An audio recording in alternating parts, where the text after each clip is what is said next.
Salut les jeunes cyclistes dynamiques. Aujourd'hui on est à Laguéroult, c'est en Normandie dans le département de l'Eure. On va courir une course en deuxième catégorie. Je vous emmène, allez, c'est parti. Le départ de la course de Laguéroult est déjà donné et vous devez vous demander un petit peu pourquoi j'ai intitulé cette vidéo ainsi, comment réussir un départ en facteur. Et vous allez voir, je vais vous montrer comment aligner les planètes pour y arriver, en tout cas vous montrer par l'exemple, puisque sur cette course j'ai effectué ce fameux départ en facteur et je suis pas peu fier de la manière dont je l'ai exécuté. Je suis assez content de pouvoir le raconter aujourd'hui, ça me fait archi plaisir. Ce circuit de Laguéroult, c'est dans l'Eure, en Normandie. C'est pas souvent qu'on va courir en dehors de l'Île-de-France, mais c'est un coin où il y a des courses. Cette course, elle a comme particularité de ne pas en avoir beaucoup en fait, hein. C'est une course relativement plate, avec quelques virages, mais des virages qui se prennent à haute vitesse, donc aucun problème particulier pour ce qui me concerne. Moi qui suis un petit peu parfois en galère dans les virages. Voilà, donc un parcours relativement plat. Sur le papier, j'étais en mode, bon bah on verra bien ce que ça va donner. Mais il me semble que ce sont plutôt ce type de parcours qui me convient en général. En tout cas, c'est sur ces parcours que j'obtiens les meilleurs résultats. Donc, ce jour-là, je me disais, bon, on va voir cette course. On n'était pas grand monde du PCO, on était 3 ou 4, on était 4. Et Mathieu, Clément et un autre coureur dont je me souviens plus, si je me souviens bien. L'opposition, je la connaissais pas du tout. Je connaissais peut-être un coureur d'Île-de-France qui était tout seul de son club. Il y avait un club qui était pas mal représenté, qui était le VC Lucéen. Sinon après les clubs locaux, je les connaissais relativement mal.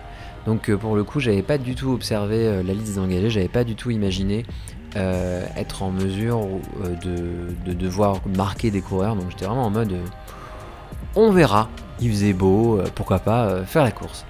Ce circuit, comme je vous l'ai dit, pas très complexe. On a de la ligne droite, on a un petit peu de vent. Le vent, il vient plus ou moins de face à cet endroit-là, et il y a deux parties de face dans ce parcours. Vous voyez le parcours en haut à gauche, et vous le voyez bien, en gros là si le vent est de face, on a deux parties de face et deux parties avec le vent dans le dos. À cet endroit particulier, juste après ce virage là, vous allez voir, la route va devenir assez étroite. Avec le vent de face, le groupe va ralentir. Et cet endroit-là, c'est un endroit que je vais identifier comme un endroit clé pour partir en échappée, pour ces raisons particulièrement. Et d'ailleurs, regardez à l'avant, c'est ici que des coureurs choisissent de partir pour la première échappée de la course. Vous voyez, en gros, ce rétrécissement fait qu'il y a très peu de coureurs qui peuvent participer à la poursuite. Par conséquent, c'est un endroit particulièrement intéressant pour partir en échappée. Je vais naturellement l'exploiter au maximum moi-même. Vous allez le voir dans la suite de la vidéo. Ensuite, succession de virages assez rapide, hein, ce circuit. C'est une course qui s'est courue à 41 ou 42 km/h de moyenne. Ça allait vite. Ça allait vite, ça allait relativement vite. Et pour autant, c'était pas non plus un circuit de critérium urbain très difficile à courir, sur lequel on est toujours en file indienne et toujours en train d'accélérer à des puissances absolument innommables. Non, là, c'était relativement coolé comme expérience. C'est plutôt le genre de truc que je préfère. La seule relance du parcours, elle arrive maintenant. Vous allez voir, il y aura une sorte de virage, on le voit sur la map en haut à gauche, un virage un peu en épingle. Plutôt en épingle, ça va être finalement la seule relance du circuit, et c'est une relance qui va être assez, un peu décevante, c'est-à-dire qu'après on va se retrouver face au vent, et après cette relance face au vent, globalement le peloton va s'écraser contre le vent, et du coup on aura relancé un petit peu pour rien. Ça va être à chaque fois assez frustrant de relancer fort, et puis se rendre compte qu'en fait le groupe s'écrase littéralement devant, on va le voir maintenant, hop. Voilà, ça ralentit, et là tout le monde se relève, parce que devant naturellement on ne souhaite pas faire d'efforts, et le groupe tranquillement après la grosse relance finit par ralentir. Ensuite on va s'acheminer vers la ligne d'arrivée qui est au bout de cette ligne droite face au vent, qui a pu faire mal en échappée, et vous le verrez dans la suite de la vidéo. Fast forward maintenant vers le troisième tiers de la course. Parce que ça y est, je suis en échappée, on est dans un groupe de 8-10 coureurs. Il y a eu une grosse sélection au milieu, à la mi-course, où il a fallu vraiment faire de gros efforts pour pouvoir tirer le peloton. On a fait une quinzaine de minutes à 43 de moyenne pour nous extirper de ce peloton. C'est un groupe d'une dizaine de coureurs qui s'est formé à l'avant. Plutôt pas mal en termes de composition. 2 coureurs du PCO, Mathieu et moi-même. 2 coureurs ou 3 coureurs du VC Lucéen. Globalement, en termes de composition, on était pas mal. On avait le nombre, assez de coureurs pour pouvoir rouler assez vite, pour pouvoir maintenir notre avance à l'avant. Et on avait la bonne composition, ce qui faisait qu'on avait le soutien des coureurs à l'arrière pour nous permettre de rester en échappée. Ce qu'il faut savoir, c'est que cette configuration, être en échappée comme ça à la mi-course avec un groupe de coureurs qui roulent bien, c'est vraiment la configuration dont je rêve toutes les nuits quand je rêve de vélo. Être en échappée, sortir tard dans le final et gagner la course solo. Comme à ce moment-là de la course, j'avais plutôt de bonnes jambes, j'ai voulu en parler à Mathieu.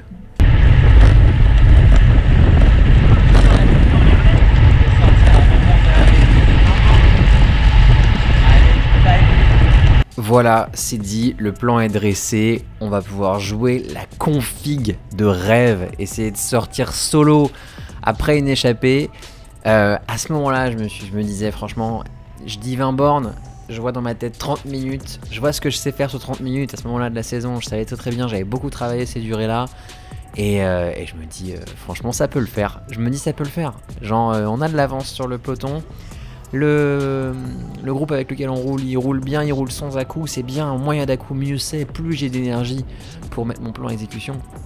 Et franchement, à ce moment-là, je me disais, waouh, ça va le faire, ça va le faire. La seule question, c'est comment je vais arriver à avoir le punch nécessaire pour m'extraire du groupe. Ça, c'était vraiment la question encore en suspens.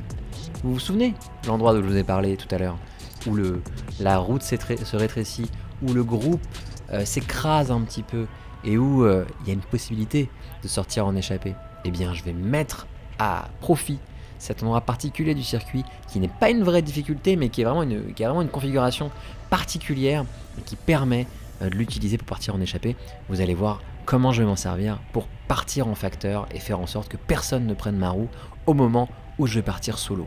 Alors évidemment, parmi les facteurs qui font qu'une attaque en facteur va fonctionner, il y a naturellement la distance à l'arrivée. Le choix des 20 km, il n'est pas anodin. 20 km, c'est 30 minutes, c'est quand même assez loin de l'arrivée pour que les coureurs de l'échappée puissent se dire « il n'y arrivera jamais ».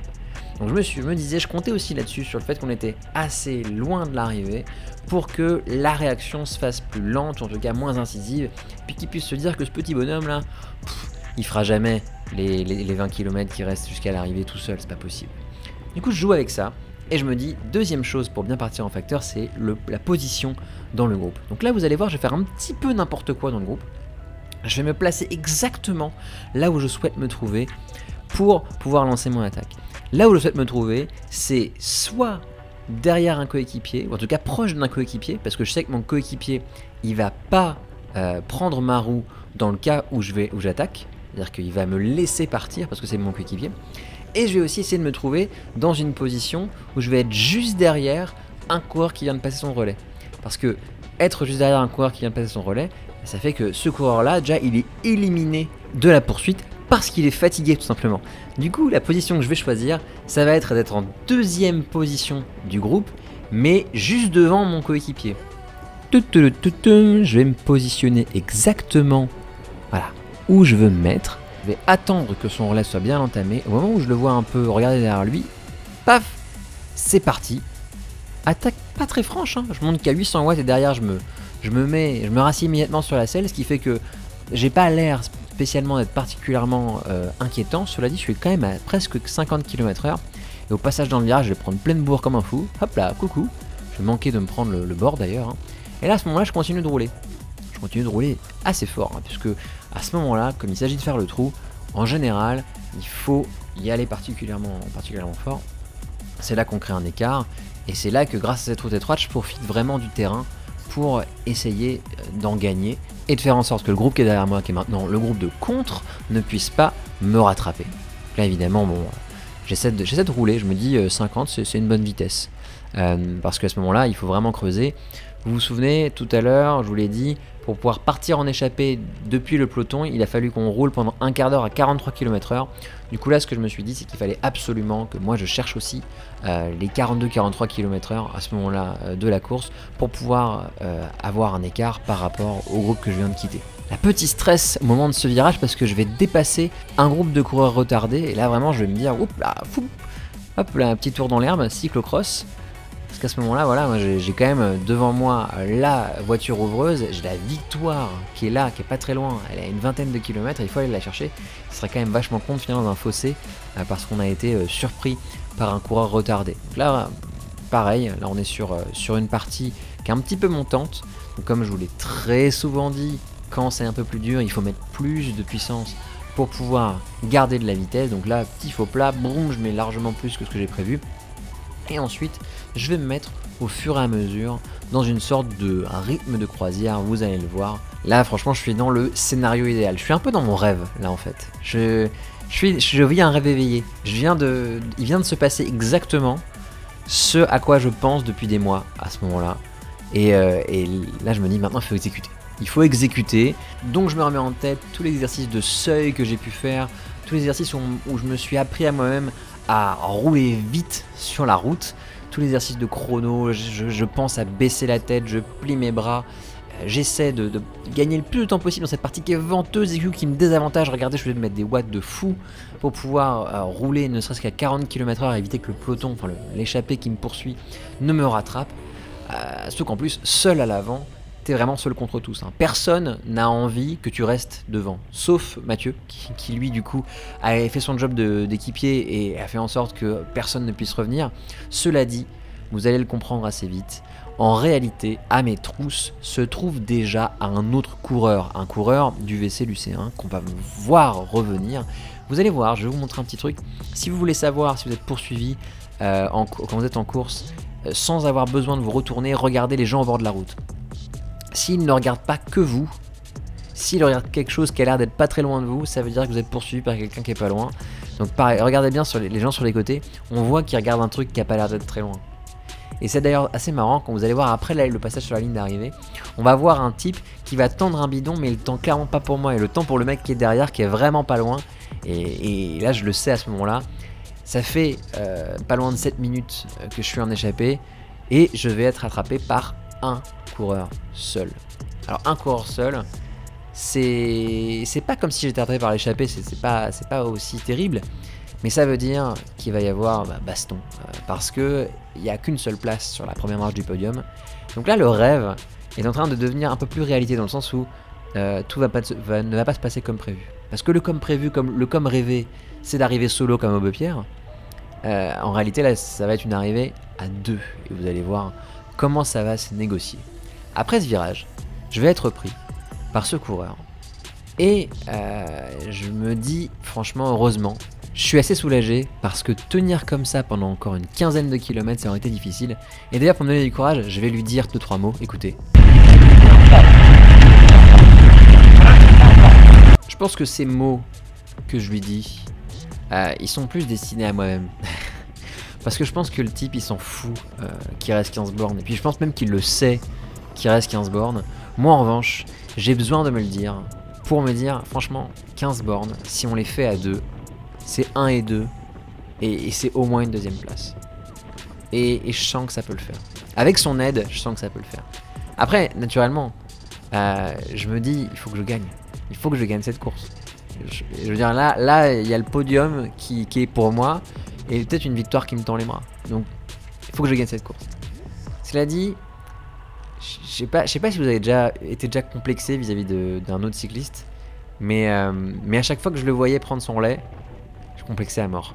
Je me disais, il est beaucoup plus grand que moi. Il a l'air beaucoup plus fort que moi. Il prend ses relais bien et tout. En plus, il est revenu sur moi. Donc, si le mec il est revenu sur moi, ça veut dire qu'il roulait plus vite que moi je n'ai roulé pendant la même durée. Et là, ouais, j'ai complexé à mort. Franchement, c'est un truc qui a rien à voir avec le vélo.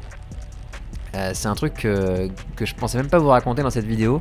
Et en fait, quand je revois ces images, je me dis, en fait, à ce moment-là, j'ai grave complexé. Et parce que le mec, il est affûté et tout, tu vois, genre. Et je me suis dit, en plus, il était un peu plus vieux que moi, donc je dis expérience et tout, il va m'éclater. Et du coup, je pars un peu comme ça. Je pars pas battu, mais je me dis. S'il gagne, ça ne m'étonnera pas. Du coup, je prends mes relais, je fais le truc. Souvent, je le laisse rouler un peu plus longtemps, en me disant, franchement, économise-toi, mec. Économise-toi, il faut que tu essaies de le piéger. Alors, pas de le piéger, de lui faire une fourberie. Mais si jamais il se fatigue plus que toi, peut-être bien que ça va bien se passer, tu vois. Et, et c'est ce que je vais faire. Je vais le laisser prendre des relais, je vais pas le laisser tout faire, parce que je pouvais collaborer, tu vois, je veux quand même faire un truc un peu propre. Mais je vais prendre des relais moins forts quand je serai devant, je vais le laisser prendre des relais plus longs. En me disant peut-être que ça a marché, peut-être que à la fin ça a marché. Là, on se retrouve dans le dernier tour. Il y a 98 km au compteur, 97 km au compteur, et on est dans la phase où on sait qu'on va gagner. On sait qu'on fait 1 et 2. Et d'ailleurs, un peu plus loin là, vous allez voir, dans le virage, je me souviens très bien, on s'est checké. On s'est checké avec le point, en se disant franchement bien joué. Et maintenant ça va être un mano à mano, voilà, bah voilà, on le voit là à l'écran, on vient de se checker. Et là, je me dis, ok, it's on, c'est le moment mec, c'est le moment où faut que tu te sortes les doigts et que tu essaies de le vaincre. C'est ça, c'est d'essayer de le vaincre, c'est pas d'essayer de le battre, faut que tu essaies de le vaincre. Et du coup, je me mets dans la tête qu'il faut que je le vainque. Sauf que, voilà, je complexe et tout, et ça va se finir sur un sprint avec un vent de face et tout, donc c'est compliqué. Et là, avant le dernier virage, il me tend un piège. Il bouge son bras. Je reprends le relais. Et moi, comme un con, je me laisse glisser. Je me laisse glisser parce que bah, je pédale plus quoi, donc je vais plus vite que lui. Et puis je crois qu'il a dû freiner, je sais pas ce qui s'est passé. Et là, dernier virage, là, je me rends compte de ma connerie. Là, je vire premier et je me dis, ah oh, merde. Parce que là, au bout de la route là, c'est la ligne d'arrivée. Donc je relance un peu mollement, en mode balèque. Et là, je me rends compte du truc, c'est que bah, je suis devant lui. Je suis devant lui et si je roule pas, il y a le risque que je me fasse rattraper par l'échappée. Je m'écarte, il passe pas. Bah évidemment qu'il passe pas. Pourquoi tu voudrais qu'il passe? Il reste 600 mètres, il va pas me passer devant, à moins qu'il veuille sprinter le long. Donc là, je suis comme un con. Je suis coincé, I2. Je prends le vent de face, on n'avance pas. Et là, le problème c'est qu'il voit si je démarre. Je démarre de pas vite, donc c'est super dur de créer un écart. Et là je me dis putain qu'est-ce que je vais faire? Qu'est-ce que je vais faire? Mais je suis perdu là. Là je me dis je sais pas quoi faire. Je regarde derrière moi, j'essaie de zigzaguer, je me dis peut-être qu'il va faire une bêtise, il va peut-être lancer de trop loin. Et là c'est le stress quoi. Et en plus lui il est en train de faire de la moulinette à 100 watts, moi je suis à 200 watts parce que j'ai le vent dans la gueule. Et là je me dis écoute, faut essayer de le surprendre. Faut essayer de le surprendre, faut faire un truc auquel il s'attend pas. Et foutu pour foutu, dans ma tête je me dis je vais sprinter long. Je vais sprinter long.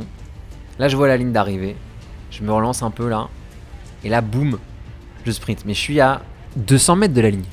Et franchement là je vois la ligne d'arrivée, je me dis mais ça va le faire, ça va le faire. Et là j'entends clac clac derrière moi, et regardez sur la gauche.